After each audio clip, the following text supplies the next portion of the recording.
Okay, so let's go ahead and start building our stock screener application. So to get started, we are going to start a new project. So this can just be any folder on your computer. I called this folder stock screen, and I'm adding a new file, and I'm calling it main.py. I'm using Visual Studio Code as my editor. It's a free editor. You can use whatever editor you want. So I have a blank main.py here. And then I'm also going to create a file called requirements.txt. And that's in Python. We use that to define all of our dependencies that we can install. So in requirements.txt, we're going to need a few packages. So on each line, I'm going to put a different Python package. So we need FastAPI. We need Unicorn as the local web server. We're going to install Jinja 2, which we're going to use as our templating engine in order to display all of our data inside of a web page. And then I'm also going to install the Y Finance package that we can use to retrieve data from Yahoo Finance. And I'm also going to install SQL Alchemy, which is our object relational mapper that allows us to easily query databases. So once I have those in requirements.txt and I have Python installed, I'm going to do a pip3 install -r requirements.txt, and that will install all of the dependencies. Now, one thing I forgot to do is I have a virtual environment. So if you want to install it in a local virtual environment, you can activate a virtual environment and then install all the packages inside of there. So I'm going to go back to stock screen here, and then I'm going to type pip3 install -r requirements.txt. And if you want to install those packages globally, you can. I like to activate a virtual environment. So those packages are all installed, so I have all the dependencies needed. So now that that's done, I'm going to go ahead and copy the Hello World app from FastAPI just to get us started. So if you go to the home page and you scroll down, you'll see this FastAPI Hello World app. So I'm going to copy that in. And this will just give us the basic boilerplate we need to get started. So we need to import FastAPI. We create a new FastAPI app, and then we have a home route. And then we can also have another route here. I'm going to delete this one for now. And so let's go ahead and sketch out the routes that we're going to need. All we're really going to have for our stock screener app is a dashboard, or a screen where we list all of our stocks, and that's just going to render a template. And then we also need one more endpoint to actually add a stock to our database. So let's go ahead and define these. So the home page, we can just leave the URL route at / here. And then I'll just call this function dashboard. Okay. And then let's just return something real quick. Dashboard and home page. And we'll just return a JSON response for now. And let's just make sure our application runs. So if you look on the home page here, you run this application by running unicorn main:\app reload. So main is just the name of this Python file, and app is the name of the actual FastAPI application. And to make things easier, I'm going to put this in a shell script called run, and just paste that in just so I don't have to type. I always forget how to type that. So, and then this reload parameter means just reload your code every time you save it and rerun the web server. So I have this run here, and then I'm also, since I'm in OS X, I'm going to do chmod +x run, and that'll just make that executable. And so if I type /run, it'll run this application. And so if I go to the main route, which is just / there, you see I get dashboard and homepage. So we have a dashboard page, and right now it returns JSON. We're going to want to actually have this return a template. Okay.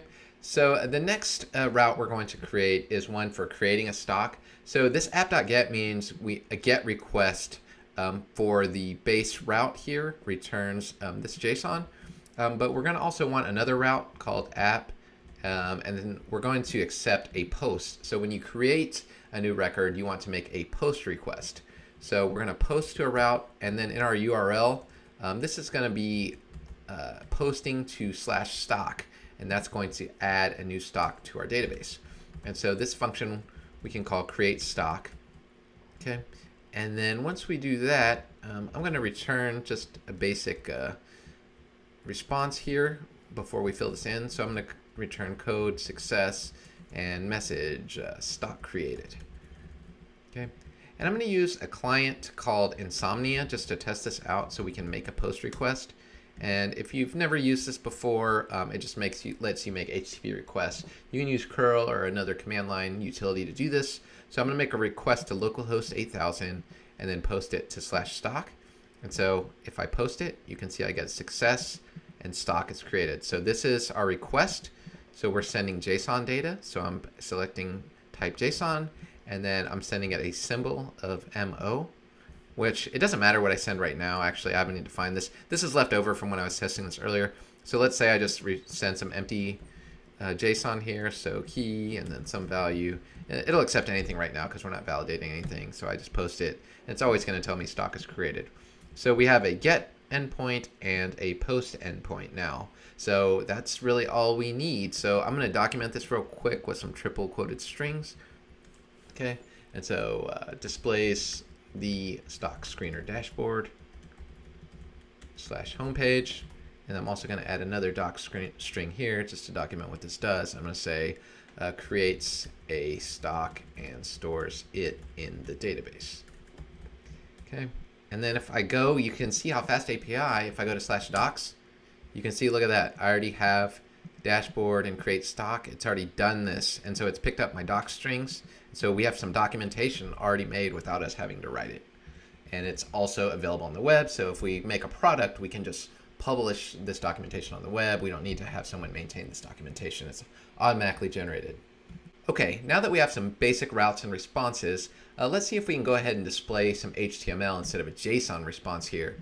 So to do that, FastAPI has support for Jinja 2 templates, which is the same templating engine that is used by Flask out of the box.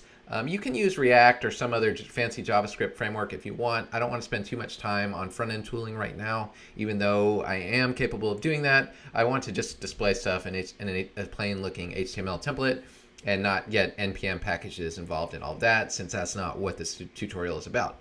So what we're going to do here is create a directory for our templates. So I'm going to create a new folder called templates, and I'm going to create two files, one called layout.html and one called dashboard.html.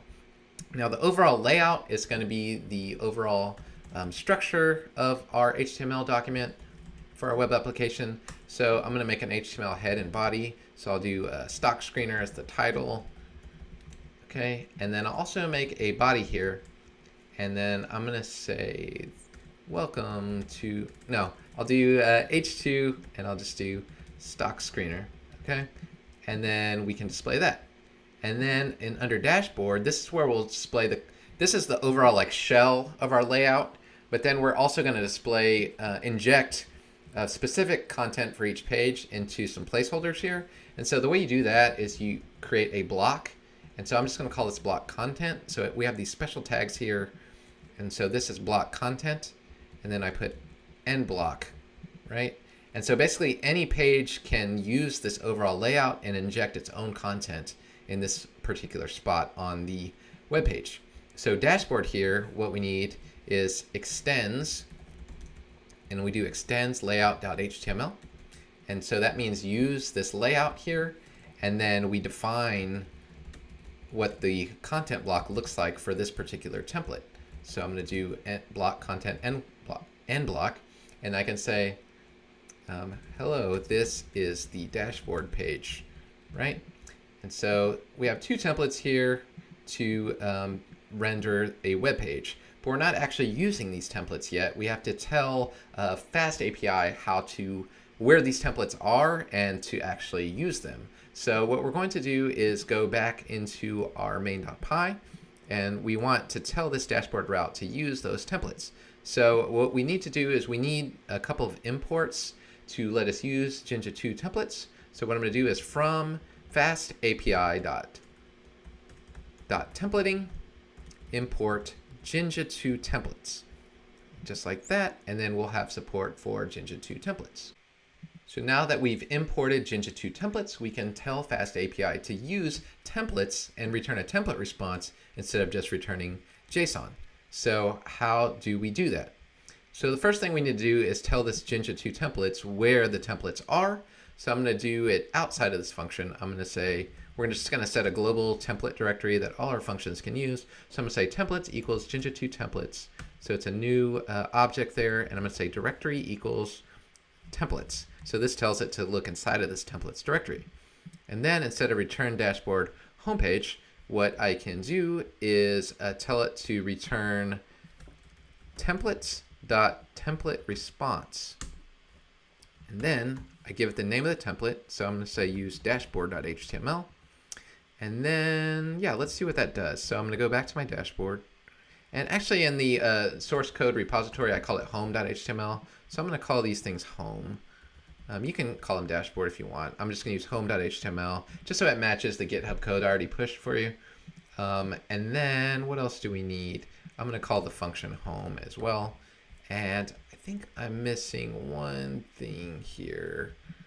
Templates. No, I got templates defined and templates there, so that looks good. Let me load the page and see what happens. So I'm going to go back to the base route. I get an error, and so let's see what the error is. Okay, so it says template response is missing one required positional argument, context.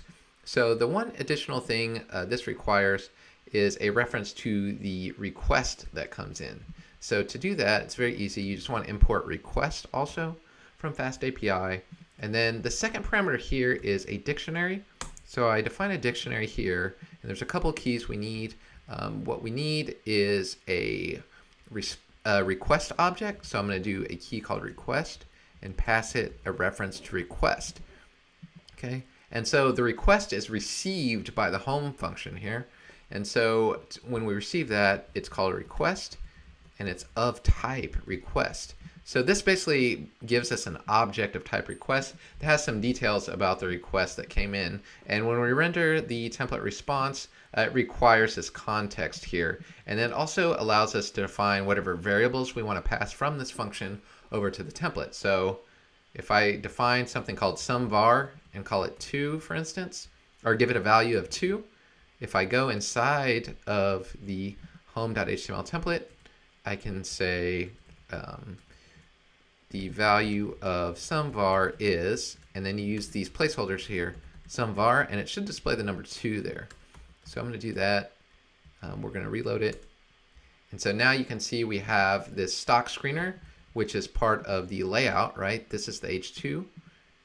So this is the layout, just so you know it comes from there, right? So we have a layout, and then we have some HTML that's specific to the dashboard page. So we've nested this content inside of the layout. And then every single page we make, we can just keep the layout the same and not have to redo this part, and then inject whatever content we need. So that's done. So let me delete this. This is the layout part. And in our home page, we don't need the value of SumVar is 2 anymore. That's just to show you how you pass data from the function and the route over to the template. So that's done. So I'm going to delete that now. Okay. And so we'll remove SumVar, but we do require this request that comes in, and we need to pass it to the template. So now that we have our layout and our home template initialized, let's go ahead and add a little bit of style to it. So you'll notice this page is pretty boring at the moment, but we can add a CSS or UI library to this to like style our fonts and give us an easy layout and some components to work with. So the one I like to use is Semantic UI. And so I'm going to search for that and find the web page for that. And I'm going to click Get Started. So if you go to the Semantic UI homepage, you can see it provides a CDN link where you can just include a hosted JavaScript and CSS file and just paste that right in your web page. So CDN, see our recipe section. If you go here, you should see they provide you this link to a style sheet that's hosted externally. So I can just copy this style sheet and this JavaScript over to the page. So I'm going to do that.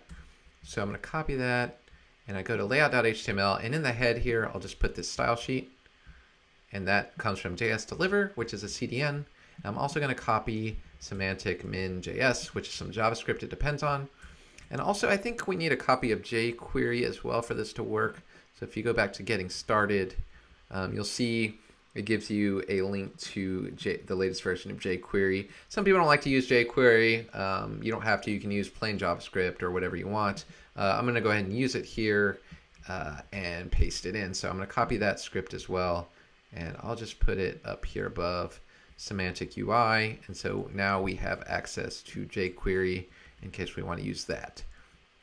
All right. So that's done. We got our script. I think that's good. Now let's see if we can see if that adds the style we want. So if I refresh the page here, you see how the text changed a little bit. So the typography has already been included. Now let's try to do a little bit of layout here. So Semantic provides a few helper classes. So if I do, we can create a container. So if I do div class equals UI container, this just kind of centers the text on the screen. And so I'll put all this stuff inside of the container, and that will hold everything and center it in the middle. All right, so we have stock screener in the middle, and we have hello, this is the dashboard page. Now for the dashboard, I'm going to delete hello, this is the dashboard page. And what did we want? We want a table. So we're going to want a table, and we're going to want some UI inputs. So I'm going to create a table here, and then let's see how it's done in Semantic. So we can just go to the documentation. You see they have a table component here, so I'm going to click on table. And let's say we just want a table that looks kind of like this. You can click that, and it'll show you the source code, and we can copy that to our page for UI cell table. So I'm going to copy that. Okay, and if we reload our page, there you go. We got a nice styled table, and we can swap out these headings with what we want. So if you remember earlier, we had some headings for the symbol. So under TH, this is our table heading. We can do symbol, and then we can show, let's say, the profit to earnings ratio, and let's say we show the dividend yield, and we'll add more of these whenever we get ready to. I just wanted to show a table here just to mock this up, and we'll say one row has Microsoft, and then P is 10, and we'll replace this with real data. We're just mocking up the UI here, 2, and then we'll have Apple, and let's say 44, 3, and then we'll have Google, or let's say Facebook, and then I think that's no dividend, or let's say 20 and 0. All right, cool. So let's do that, and you see we have something that looks like a table now, and we're going to hook up some data to that in a little bit. So what else will we do? We're going to add a couple of filters. So we can also add a couple buttons and checkboxes. So I'm going to do class equals UI input. And so you can look at these directly on the Semantic UI page. So let's say I have an input. I'm going to search the page for input. So that's the standard input. And so we want a couple of these. So we'll put those on the page. Okay, so we have an input there. And then we'll have another input. And so let's do one for PE ratio, and then we'll do one for dividend yield, right? And then we had a couple checkboxes. So if you look on the side, you'll see there's a form component here. And if you search the page for checkbox, oh, it's under modules. So we can add a checkbox. So I'm gonna look at the code for that. And let's add a couple checkboxes. So we'll do checkbox. All right. So I got a checkbox, and then this will say, let's call this above 50-day MA, and then above 200-day MA, above 200-day MA. Okay. And if we add all of those, you'll see what we have is some things that look like the filters that we had on our stock screener. We'll also add a button. So we'll search the page for a button, click that. We can have a nice looking button here, and we'll use that, and I'll add a button, and I'm going to label it filter. And so when we click that, we're going to want to submit this form and retrieve the appropriate information from our database. So I'm calling that button filter, and if I add the primary class here, it'll make it blue, I think. So I'm going to do that. So I set the page, and we have this filter button. So there we go. We have a general sketch of an app and what it looks like. It doesn't do anything yet, but we have a mock-up of our UI that was created very easily using Semantic UI and some styles. And then we also have a couple of routes that display a template, and we also have a route where we're going to post a stock. So that's it for this video. In the next video, I'm going to actually hook this up to a database and display some real data inside of the templates. So thanks a lot, and stay tuned for the next video.